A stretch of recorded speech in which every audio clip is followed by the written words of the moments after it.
বন্ধুরা, সবাই ভালো আছেন? ভাত রান্না করতেছি, মার গেলাবো। সারাদিন কিছু খাই নাই, জানেন, শরীরও অসুস্থ। কিছু ভিডিও বানাতে গেছিলাম, এই জন্য কিছু খাওয়া হয় নাই। অনেক শরীর অসুস্থ, গলা ব্যথা, কাশ, সর্দি। ওষুধ খাচ্ছি, তাও কমতেছে না।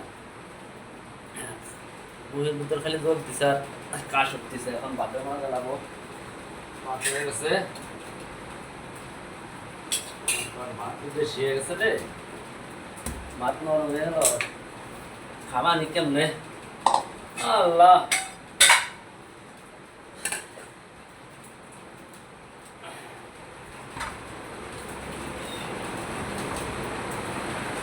মার গেলাম। এখন তরকারি করবো, তরকারি করে রান্না করবো।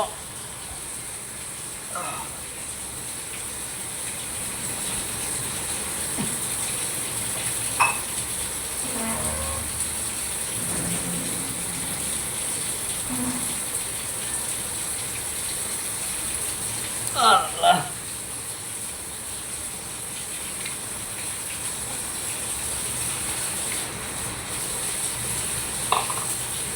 পেঁয়াজ মরিচটা সুন্দর করে কুটে নিই, কুটে নিয়ে পরে তরকারি করবো।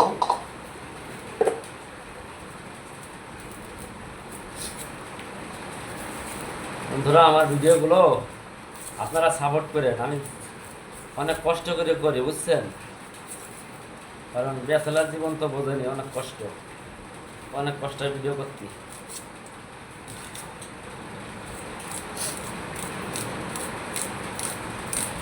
পেটের ভিতরেই তো কষ্ট করাই লাগবে, কষ্ট ছাড়া কোনো মানুষ আছে? কিন্তু নিজের হাতে রান্না করে খাওয়ার টেস্টটাই আলাদা। নিজে রান্না করে খালি সে মজাই আলাদা, সেই স্বাদ।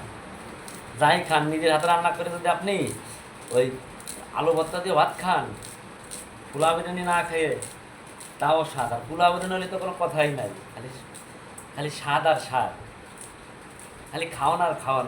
খাওয়ান যা তো মজা, হ্যাঁ। স্বাদের খাবার, রুচিশীল খাবার কার খাতে মন না চায় ভাই? সবারই মন চায় পোলাও মাংস বিরিয়ানি সবসময় খাই, কিন্তু সবাই খাতে আরে হয় না।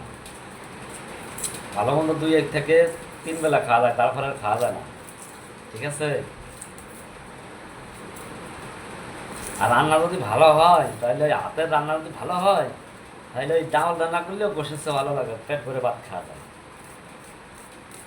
আর যদি রান্না, যদি আপনি বিরিয়ানি পাকান, গরুর গোসা পাকান, পাক ভালো না হয়, তাহলে কোনো লাভ নাই, মজা নাই। ওই ডালির স্বাদও পাবেন না ওখানে। এই জন্য হাতে স্বাদ লাগবে, রুচি লাগবো। সব হাতের পাকে রুচি হয় না, ঠিক আছে? সবাই হাতে রান্নায় স্বাদ হয় না, জাদু লাগে, জাদু। সে জাদু আল্লাহর রহমতে আমার কথা আছে। হ্যাঁ,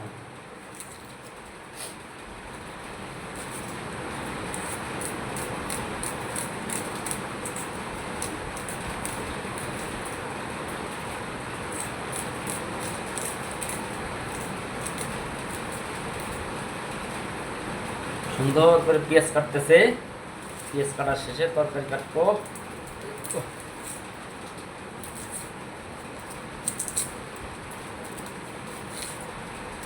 সংসার আমার ভাল লাগে না, সংসার বিষের বড়ি, সংসার জ্বালাই ইচ্ছে করে, দাপাই দাপাই কান্দি। ঠিক আছে না?